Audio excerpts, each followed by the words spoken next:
उत्तर प्रदेश में 69,000 शिक्षक भर्ती की गुत्थी हाईकोर्ट के फैसले के बाद भी उलझती नजर आ रही है।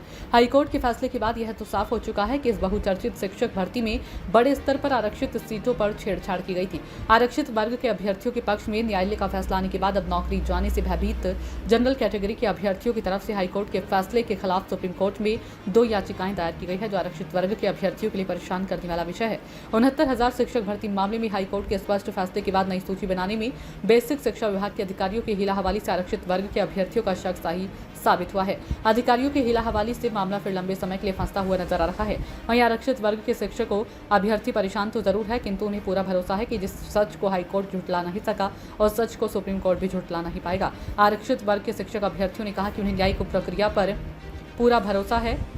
बस दुख सिर्फ इस बात का है कि न्यायालय के लिए उन लोगों ने आंदोलन, सत्याग्रह एवं न्यायिक लड़ाई में अपने जीवन का गोल्डन समय खो दिया है। हाईकोर्ट का फैसला आने के बाद पिछले 6 दिनों से सभी आरक्षित वर्ग के शिक्षक अभ्यर्थी न्यायालय आदेश के अनुपालन में नई सूची जारी किए जाने की मांग को लेकर धरना प्रदर्शन कर रहे हैं। पहले तो 4 दिन इन लोगों ने बेसिक शिक्षा निदेशालय पर धरना प्रदर्शन किया, जिसके बाद पुलिस भर्ती परीक्षा का हवाला देते हुए पुलिस प्रशासन के द्वारा सभी को धरना स्थल इको गार्डन भेज दिया है, जहाँ अभ्यर्थियों ने कहा कि अब तक उन्हें नियुक्ति पत्र नहीं मिल जाता, उनका धरना प्रदर्शन जारी रहेगा। कहना चाहते हैं इस शिक्षक भर्ती को लेकर?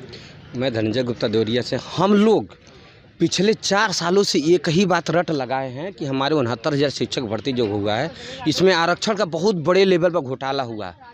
इसमें राष्ट्रीय पिछड़ा वर्ग आयोग जाते हैं, वहाँ से रिपोर्ट आती है, पता चला कि जो माननीय प्रधानमंत्री जो बनाए हुआ गुट, वहाँ से आरक्षण घोटाला है। लेकिन विभाग में बैठे हुए अधिकारी इसको तभी सरहदी टोकरी में डालते हैं, मानने के लिए तैयार नहीं है। लेकिन उसके बावजूद भी हम लोग यहाँ पर जो है 4 सालों से लाठियाँ खाते रहे, डंडे खाते रहे। उसके बाद हम लोग कोर्ट में जाते हैं, सिंगल बेंच में जाते हैं, उसको जो फिर चैलेंज करते हैं, डबल कोर्ट से जीत होती है। आज पूरा जग जाहिर हो चुका है कि यह 69,000 शिक्षक भर्ती में एक भ्रष्ट अधिकारी की वजह से और तत्कालीन शिक्षा मंत्री की वजह से बहुत बड़े लेवल पर हमारे हक और अधिकार पर डाका डाला गया है। लेकिन मैं तो ये जानना चाहता हूँ, कहाँ का संविधान है, कहाँ के न्याय है? हमारे मुख्यमंत्री जी तो कहे जाते हैं कि पूरा दुनिया के सबसे मजबूत मुख्यमंत्री हैं। तो माननीय मुख्यमंत्री जी, आपका हिंदू या वाहिनी कार्यकर्ता होने के नाते और मैं गोरखपुर मैं आपसे कहना चाहता हूँ, ये भ्रष्ट अधिकारी आपकी राजनीतिक छवि को खराब करना चाहता है। देखिए, माननीय योगी जी हमारे 4 साल छीन लिए गए हैं। ये किसी से छिपा नहीं है, पूरा प्रदेश इस बात को जानता है।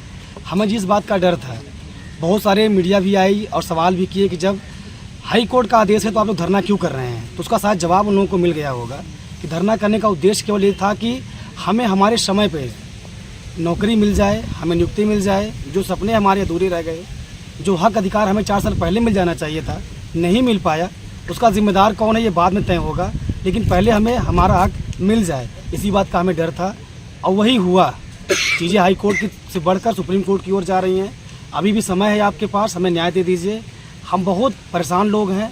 हमारी लड़ाई जो है वो सरकार से नहीं है, अंदर बैठे हुए भ्रष्ट अधिकारियों से है। यही भ्रष्ट अधिकारी हैं जिन्होंने हमारे नौकरी से हमें वंचित रखा है और यही अधिकारियों को फिर से वही लिस्ट निकालने के लिए दे दी गई है, ताकि वो हमारा नाम जो है फिर से वहाँ से कोई घपलेबाजी कर ले या फिर वहाँ पे हमारा नाम जो है इंक्लूड ना करें। और इसीलिए हमको यहाँ पे प्रोटेस्ट करना पड़ रहा है अपनी लिस्ट को फिर से बचाने के लिए। और हमें जो कि डर है, और वो अब लग भी रहा है कि कहीं ना कहीं जनरल वर्ग के बच्चे जो है वो सुप्रीम कोर्ट चले ही जाएंगे और ऐसा होने ही वाला है जल्द से जल्द। अब देखिए, बात यह है कि सरकार को हमें नियुक्ति अब तक दे देनी चाहिए थी। त्वरित न्याय, जब योगी जी ने लिख दिया है ट्विटर पे त्वरित न्याय का अर्थात क्या होता है? 90 दिन का समय मांगा गया है, जो कि मुझे लगता है कि 90 दिन कंप्लीट होंगे।